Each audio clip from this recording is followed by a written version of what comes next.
Hustle, hustle, hustle. That's been life lately. Job trials, moving, starting a full-time chef role, just trying to keep up with everything. That's why I paused my Happivore content since spring. I'm still cooking for private clients, but honestly, it's not always the fancy kinds of food. Most days it's just simple, cozy family meals. Because at the end of the day, we are all trying to eat 3 meals that, besides filling us up, make us feel good. It sounds so obvious, so simple, but that really connects with me. Life gets busy. A friend once told me if she had more time and more money, the first thing she wants is to just eat better. And I get that because good food gives us back energy, joy, and maybe a little more time to live life the way we want. And I'm no different, still figuring things out meal by meal, day by day. Maybe you are too, which is why I'm back on YouTube and now on Substack. It's not just for recipes, but to build something. A little friendly space for nourishment, curiosity, and meaningful connections. Alright, enough talking. Let's get into my first video bag. Sweet and sour pork. Sweet and sour pork, the dish everyone knows even if they don't know Asian food. Honestly, for me, it's kind of like a deconstructed Hawaiian pizza. Please don't go after me in the comments, okay? This is what I think when I think of it deconstructedly.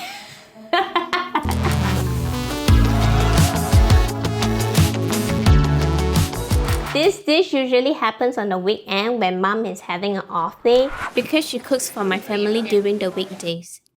And we will go to the zhicha store and everyone will just sit in a round table and the parents will ask, what do you want? And then everyone will be like, sweet and sour pork. It's like such a signature must-have kind of thing because it's such a kiddish taste. But eventually I grew up and the taste just faded away and I just stopped ordering it. Actually, I'm a private chef. That's my day job. One day, my clients started asking for this dish.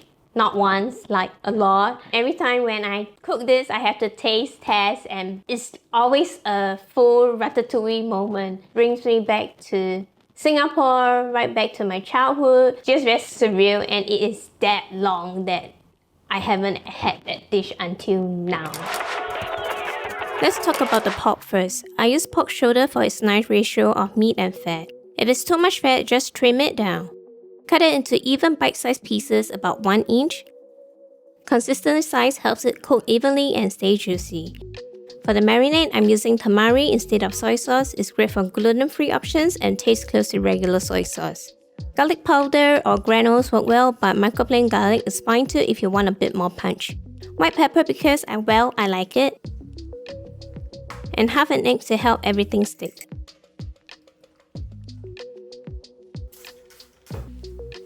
Let's take a look at the veggies next. I use red and orange bell peppers because they are riper and sweeter, not grassy like green ones. They bring color and balance and I cut them about the same size as the pork so they cook evenly and have a bit of a crunch. I also like them for the nutrition. I got a little extra on that in Substack.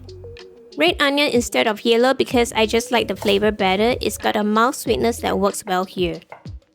Cut it to match the size of the peppers so it cooks evenly.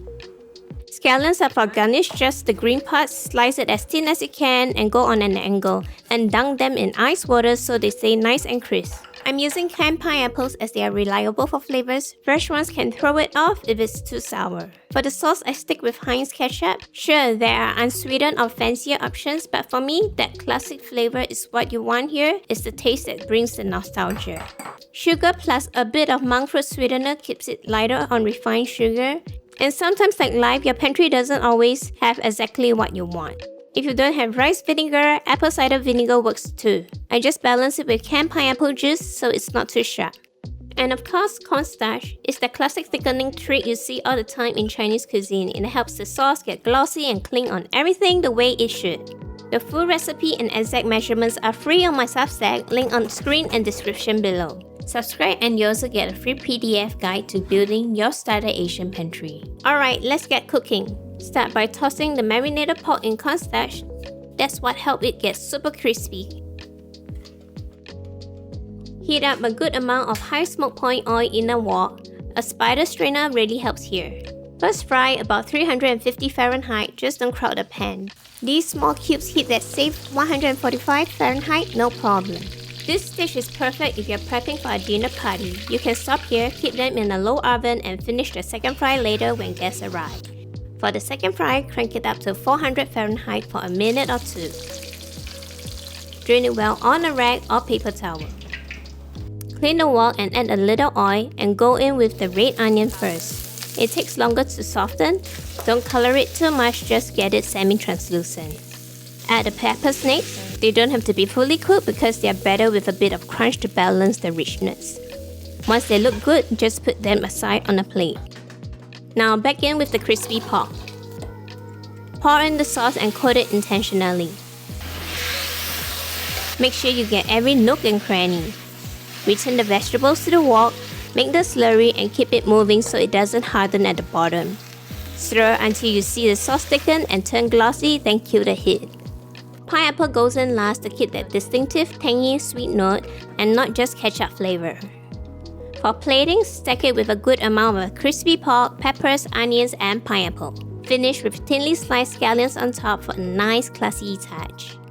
If you want a simple garlic vegetable stir fry to balance all that crispy richness, I'm adding that as a free bonus over on my new Substack home.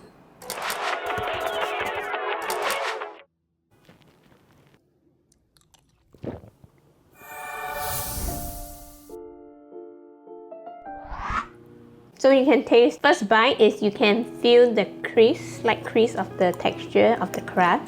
Once you bite in, it's almost like a sponge. The juices comes out of the ketchup. Pineapple hint is quite prominent. Sweet, but not too sweet. Sour. It feels very balanced, not overcloying. This dish will taste like sweet and sour pork to you, but for me, it tastes like my parents always giving in to what I wanted. It tastes like childhood memories because now I'm much older, so are my parents. You realize you don't chase after fancy food anymore. Most of the time, you always go back to dishes that you grew up with as a kid. On your end, do you have a dish that takes you back to childhood or memory that is something that you wish to capture? Please share them in the comments. When the last time you guys gave me comments on the grilled cheese sandwich, where we had a lot of conversations, I hope to build that. Come and hang out with us on Substack because that's where I'm putting all my recipes, all the extra tips and bonus, go deeper and build a community where we know each other a little better, you know. Hope to see you next week. Thank you. See you on Substack.